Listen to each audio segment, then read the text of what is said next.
Long before Vince Gill became one of the most recognizable and trusted voices in American music, he was an 11-year-old boy growing up in Norman, Oklahoma, surrounded by family, music, and the steady comfort of routine. His father, a federal judge with a deep love for music, encouraged Vince's early curiosity by playing alongside him, turning evenings into informal jam sessions that planted the seeds of a lifelong calling. That sense of safety was shattered in 1968 when Vince's older half-brother Bob was involved in a devastating car accident that left him in a coma for months. When Bob finally woke, he had suffered permanent brain damage, unable to speak or live independently. Though Bob survived physically, the brother Vince knew was gone. For a child, that kind of loss, prolonged, unresolved, and ever-present, was deeply formative. The quiet grief that settled over his household taught Vince something profound, that pain doesn't always announce itself loudly. Sometimes it simply stays. That understanding would later become a defining feature of his music, turning grief into music without exploiting it. As Vince Gill grew older, music became more than passion or profession. It became a language for emotions that had no easy words. Bob lived for 25 years after the accident, cared for by family, existing in a space between life and absence. When Bob passed away in 1993, the grief Vince had carried since childhood finally shifted shape. That same year, he released a Christmas album that included "It Won't Be the Same This Year," a song that quietly acknowledges the emptiness left behind when someone you love is missing, even if their absence has been long felt. Vince later admitted that every time he sang it, he saw himself as a child again, trying to understand a loss that never fully healed. Rather than dramatizing pain, he approached it with restraint, allowing listeners to recognize their own stories in the song. This ability to honor sorrow without exploiting it became central to his songwriting. His music didn't demand attention, it offered companionship. And for countless listeners navigating grief of their own, that gentle honesty became a lifeline. Choosing integrity over immediate stardom. By the late 1980s, Vince Gill was respected in Nashville, but far from a household name. He had proven himself as a gifted guitarist and vocalist, earning admiration from peers. Yet commercial success remained elusive. Then came an offer that could have changed everything overnight. Mark Knopfler of Dire Straits invited Vince to join one of the biggest rock bands in the world, fresh off global tours and massive record sales. For most musicians, it would have been an unquestionable yes. For Vince, it became a moment of deep reflection. He understood that joining Dire Straits would bring fame, money, and international exposure, but it would also mean setting aside his own voice before it had fully emerged.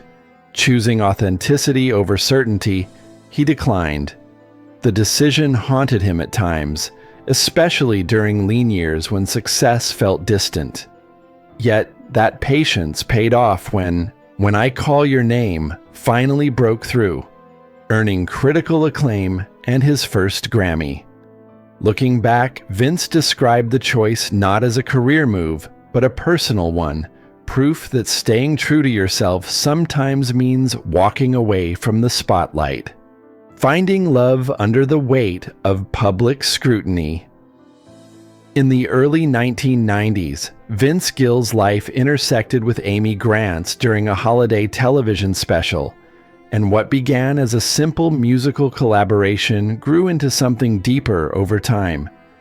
Both artists were navigating complicated seasons in their personal lives, each carrying responsibilities, commitments, and unspoken struggles.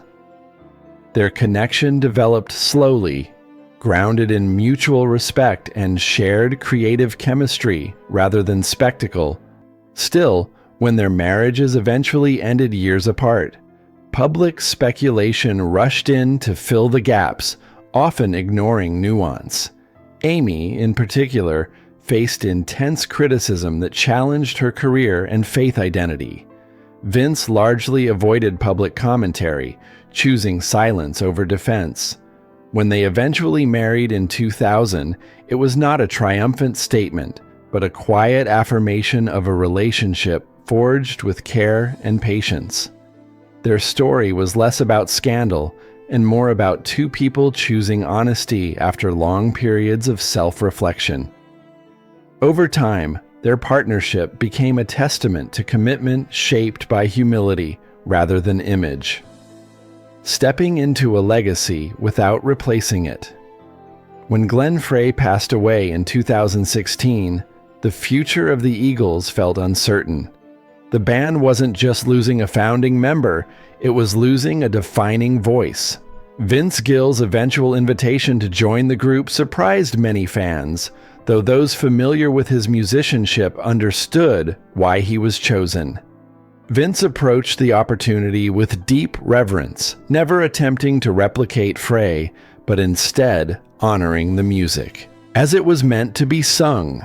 He studied harmonies meticulously, focused on blend rather than prominence, and understood that being in the Eagles meant serving the song above all else. When he finally took the stage alongside Don Henley and Glenn's son Deacon, the response was overwhelmingly emotional. Audiences didn't see an outsider. They saw someone who respected the legacy enough to disappear into it. Vince later said the role required humility more than talent. In doing so, he reminded fans that honoring history isn't about imitation, but care. Love tested by illness and uncertainty. In 2020, Vince Gill's role shifted again, this time away from the stage and into quiet vigilance. Amy Grant was diagnosed with a rare congenital heart condition that required open-heart surgery. The timing, complicated by a global pandemic, meant long periods of separation and uncertainty. Vince paused his career without hesitation, focusing entirely on being present for his wife during recovery.